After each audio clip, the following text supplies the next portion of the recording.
Hey everyone, I'm Laszlo, and in this recording I'm gonna put on my Python developer hat and I'm going to try to use a Kubernetes cluster as a remote development environment. Like, why is this cool? It's because there are GPUs that usually run in data centers, and you might want to run your Python code against it while you are experimenting, while you are developing your model. So let's get started. I don't have my hat on, but I'm still a Python developer, and I prepared yesterday a little bit of a demo, which I'm going to try to reproduce today. But let me jump in and show you what I have. I have a repository called Laszlo CPH GPU Workspace. It has a bunch of files. I'm going to explain each and every file in this one while we are rebuilding this environment. But if we jump to the end result, let me show you that I have a staging environment. It is a Kubernetes cluster. It is running in the cloud on a provider called sivo.com. It costs like $40 a month. And at the moment, it doesn't use a GPU because, you know, while I'm recording, I don't want to pay the high price. But in a follow-up video, you are going to see like how to set up a GPU-based Kubernetes cluster. So here we are. We have this environment that is called staging, and I actually have CLI access to this cluster. And what I want to show to you is that I have a workspace pod running constantly, which is like a persistent place where I can put my source code and I can actually develop locally and then synchronize the source code to this cluster real time. So how does that work? It takes a few steps. Basically, if I am going into this workspace folder, which is called GPU Workspace, and I'm open it up in Visual Studio Code. Oh, almost there. You can see that I have a source folder with a very basic Python script. It uses PyTorch, and it's going to tell whether I'm using a real GPU or just CPU. Now, I am not a Python developer, so you probably are better at creating Python code, but please bear with me on the Python part. All right, so I have this code, and I want to run this on a remote Kubernetes cluster. Now, first of all, how to upload the source code. It's actually, you need to know the name of the pod. And I have deployed this workspace with Gimlet. And Gimlet has a command called gimlet sync, which is following this syntax. Gimlet sync folder that you want to synchronize, pod name with namespace being optional, and then where to synchronize it inside the pod. So if I type gimlet sync source into GPU workspace at default, and I don't need to write that, and path in the pod I have /workspace,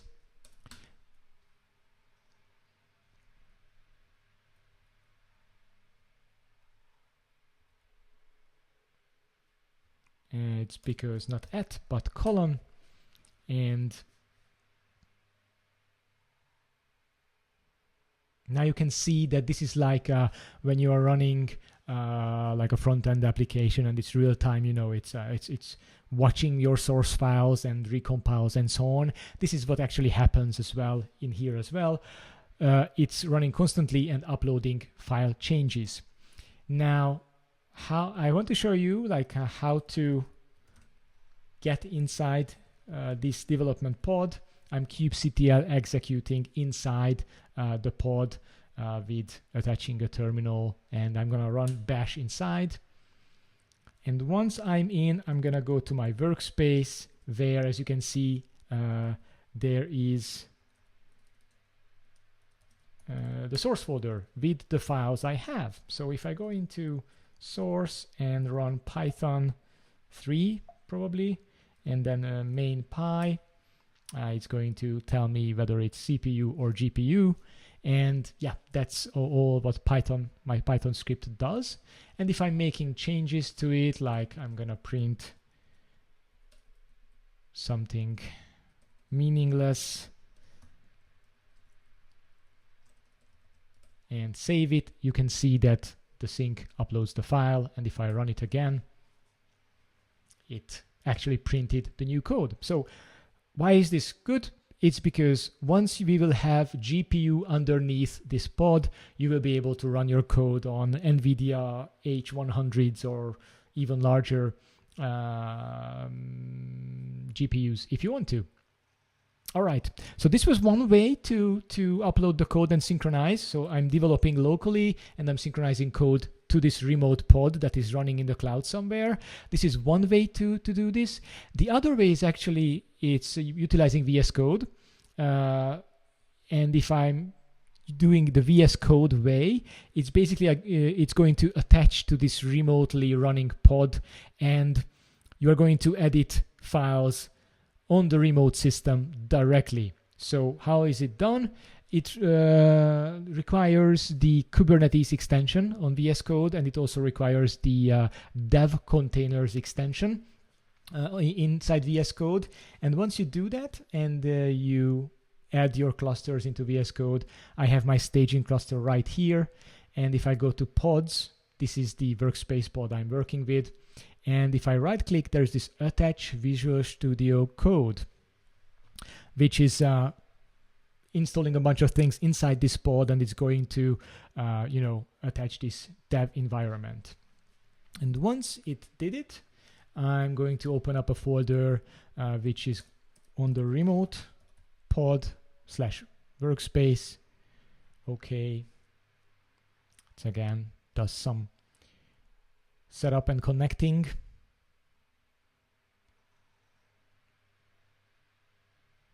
And once I'm here, I'm seeing the source folder, and I'm actually gonna stop the sync code because I don't want to edit from two places.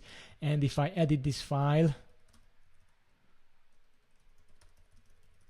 and save this one and run the code from inside the pod, it's going to display the right or the just modified text.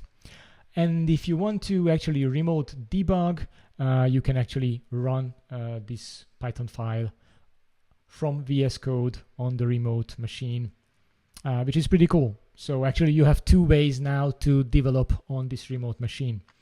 And it's really up to you which one you like. I actually prefer the command line mode because synchronization takes place every half a second or second, and it's instant. And my editing experience is on my local machine, while if you attach Visual Studio Code, every file change you make actually does a round trip between the remote pod, which has a little bit of a delay. And if you like to live in VS Code, that's okay. But if you like to run on the terminal, that's also okay too. All right, so far you have seen what the end result will be.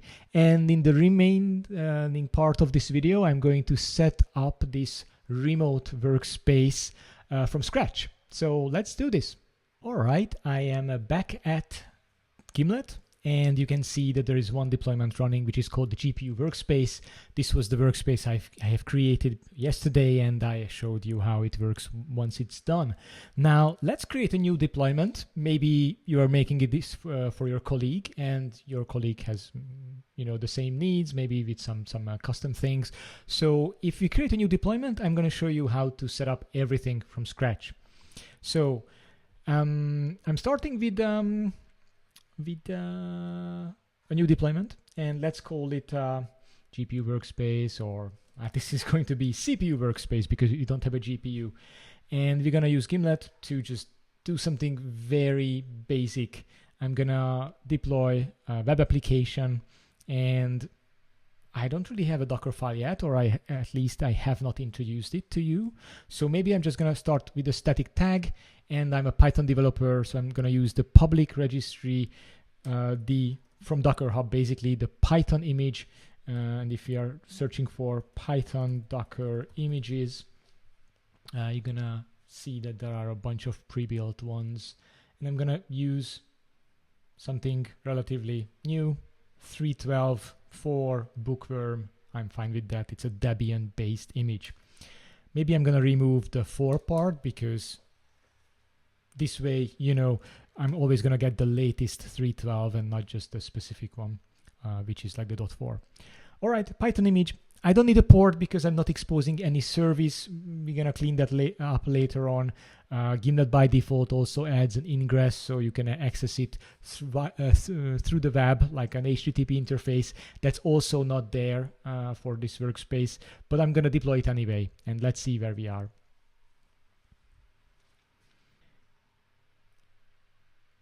All right, now the configuration has been applied to the cluster. Something was deployed. It's crashing for the time being, but that's just okay. So let me write this configuration to Git.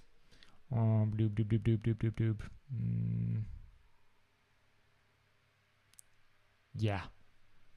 Actually, I can only write it when it's running, and it's basically looping as Kubernetes constantly restarts this pod, and at some point this one popped in. So let me just write the configuration to Git quickly.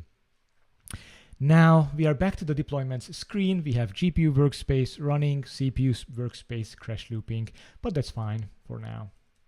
Now if I'm going back to project GPU workspace and open it up in VS Code, I don't need to open any of these. And I'm gonna pull the latest version from Git.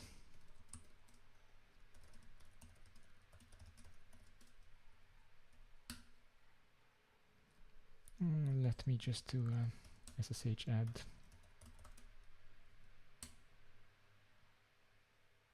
All right. As you can see, Gimlet wrote a configuration here. Besides GPU workspace, now I have CPU workspace. Now I told you about that I don't need an ingress, so the good part in Gimlet's configuration file is that you can throw out a bunch of stuff. You can edit it on the fly, and Gimlet will be able to handle it quite nice. So yes, and I have this image from a public repository, so I don't actually need this pull secret either. And if I save it, it would still be crash looping, but let me introduce you a trick. Okay, so first of all, why is it crash looping?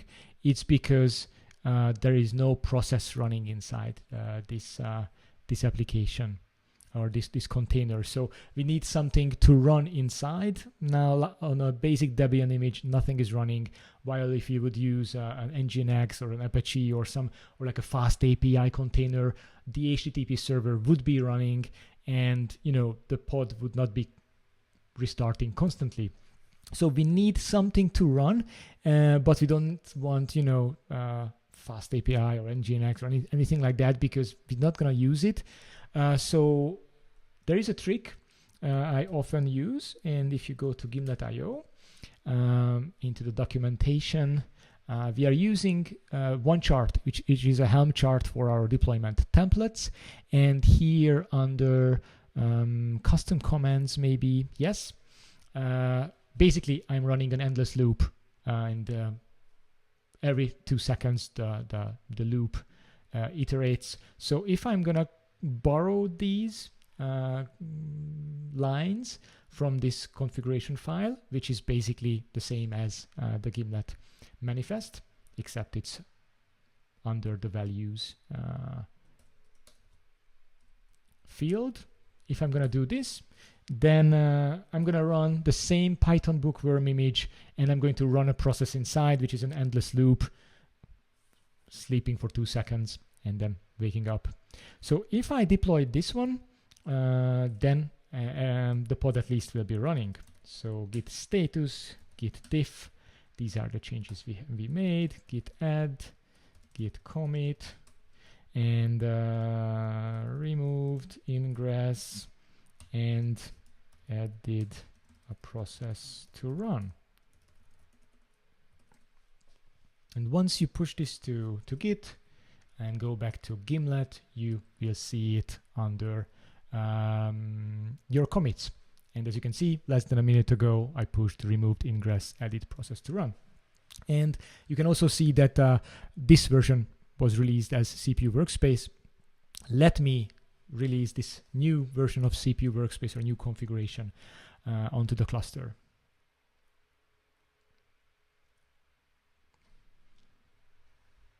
The new container is creating and it is running. And as you can see, there's a nice little health indicator here that this was the problem we were experiencing. And now that we deployed the new version, everything is green. And if you look at the logs of the pod, you can see that it's looping every 2 seconds. So this pod is going to run until eternity, so we can actually do stuff with it. Now, if you are back to the terminal and then you try to exec into it, it's called CPU Workspace. I'm gonna run bash. You're gonna see that, you know, there is nothing much running inside this pod, only this while loop, and I'm inside the root folder, which has some basic stuff. But you could already start writing Python. The only problem would be is that you know, your changes would not be persistent. There is no volume behind it, and how to upload your source code and stuff like that. So let me continue with those once I'm able to exit from a Python REPL, that it's called. So as you can tell, I am not native Python, but I can press Ctrl D, which probably just sends it to the background, I guess. No idea. Anyways, so we have this pod running, and maybe now we're gonna get inspired with the GPU Workspace, or yeah, let's look at the source code. So if we compare CPU and GPU Workspace,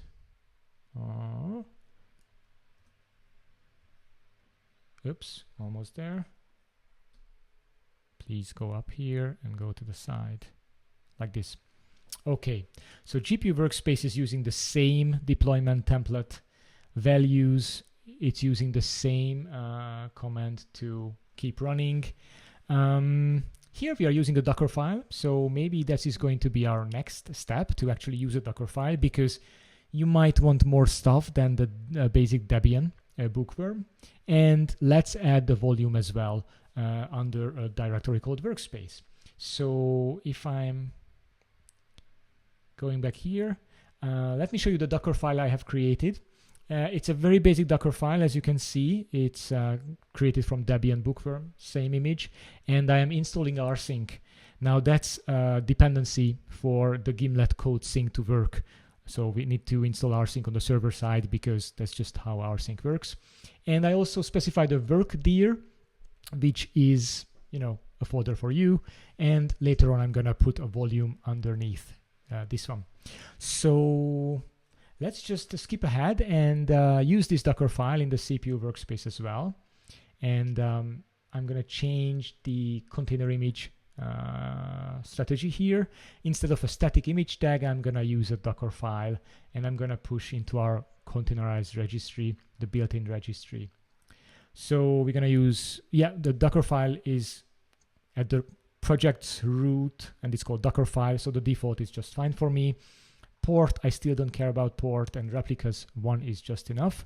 And as you can see, whether you edit this file from the source code or from the UI, you actually are making the same changes. So Gimlet dashboard only does the same thing as you would do on the terminal. It just makes a few things quicker.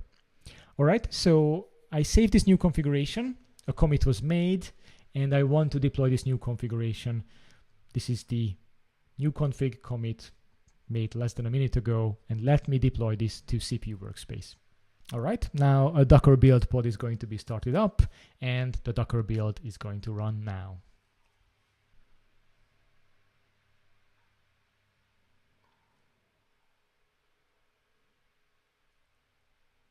All right, the new image was pushed, a new commit was made into Git, and as you can see, the new pod is already running. Maybe we can just look into this commit. It's changing a bunch of Kubernetes YAMLs. This is the stuff that you actually don't have to care too much about, at least for now. And as you can see, the image reference was updated to the newly built image. You can also see that the deploy history, there was a commit 1 minute ago. I initiated it, and so on. So if I'm going back to deployments, the pod is running, and if we are going to exec into it again, what we expect is that we have a workspace folder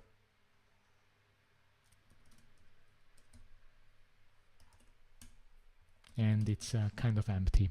All right, one last thing before we gonna start syncing code back and forth is to make this folder permanent, because why not? It's a workspace, so you have it long running. So let's add a disk underneath. I'm gonna add it through the UI. I'm gonna add the volume. Let's call it workspace. Let's mount it to the /workspace folder. Size 10 gigabytes is just fine. Storage class, if I leave it empty, it's going to use the default storage class on Civo Cloud. So it's going to use a cloud disk. So it's going to be fairly safe and, you know, persistent. Again, looking at the diff, very simple diff here. Save it, and then I'm going to deploy it. Again, Docker image build, and then let's see how the deploy goes.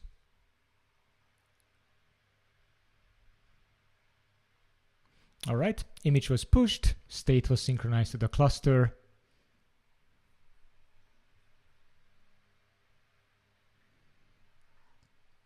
This is a place actually where Kubernetes tries to surface itself. I was aware of this problem, which is related to our application template. Might be a bug, might not be a bug, but basically once I added the volume under the pod, suddenly some rollout strategies are changed in the deployment template. I can actually show this to you on this latest release. And if, oh, not this one, but if I open this other reference, it shows that under deployment, we add a new deploy strategy instead of a rolling update. Now we're going to recreate the deployment. And actually, Kubernetes doesn't like this to be changed. So to actually unlock this deployment in 4 minutes, actually it's going to move into error state and it's going to surface it to you as well. But before we get there, I actually want to delete this deployment and then just redeploy it from the commits. So to delete the deployment, I'm going to resort to our CLI. So there's a place, there are some comments where you can install the CLI, and this is how to set up the CLI configuration. All right, and then I'm going to do gimlet release, ask for some help, gimlet release delete, environment staging, and then application is called CPU workspace. And once this is run, the cluster will be free of this pod.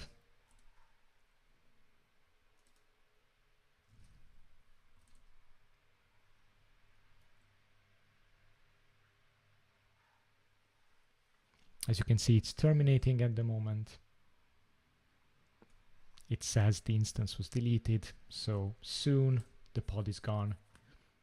Kubernetes needs a few moments to clean up some resources. And once it's deleted, it's going to be removed from this view as well. As you can see, you don't see the pod running, but you see a deploy history that this has been on the cluster before. And if I get the pods again, it's in terminating state, but it's not showing up on the UI anymore. All right. Now it's time to deploy this pod again. And I'm gonna deploy CPU workspace onto staging again.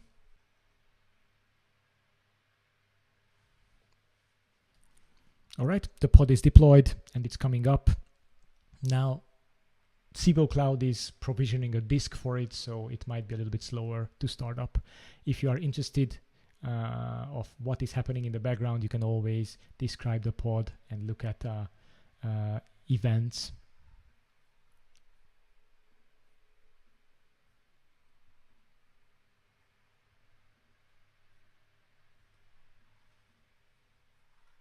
As you can see now, the pod is assigned to this node, and soon the disk will be also created and attached. As you can see now, a disk is not attached yet, but soon, once this controller figures out how to do this properly.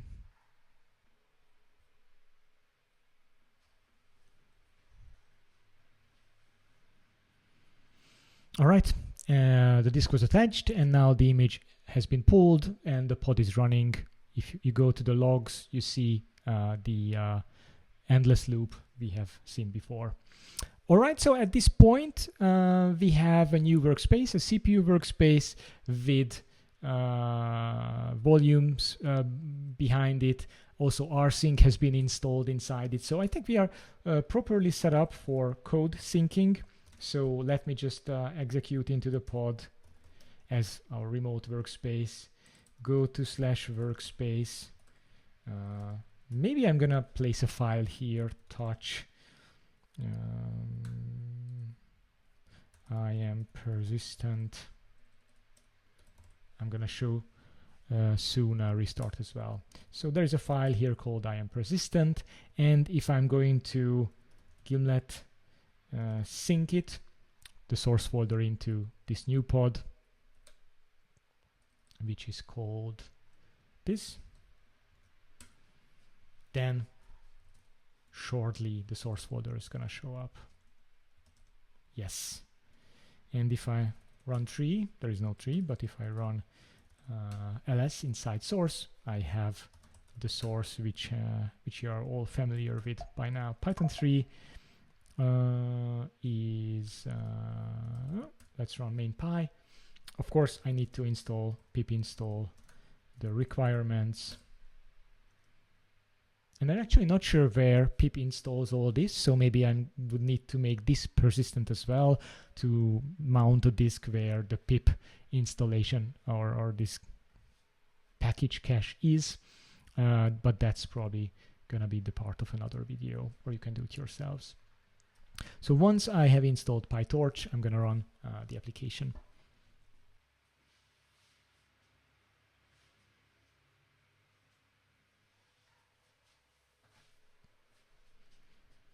All right, and if I run Python main py, you can see that this is a CPU device. All right, so we have recreated the workspace and this new staging CPU manifest. Let me see how it looks. It is, as you can see, or remember, we have added a command to run continuously. We have a Dockerfile based Docker image, and then we have mounted a disk under workspace. And this is pretty much it. I just owe you one last test. I told you that this folder is persistent. So if I restart this pod, in Kubernetes world, restart is a deletion operation because Kubernetes will bring it back. Once I have this pod restarted, this one terminating, this one starting up, it's actually running. If I exec into it with bash, and I'm going to list /workspace, you see the I am persistent file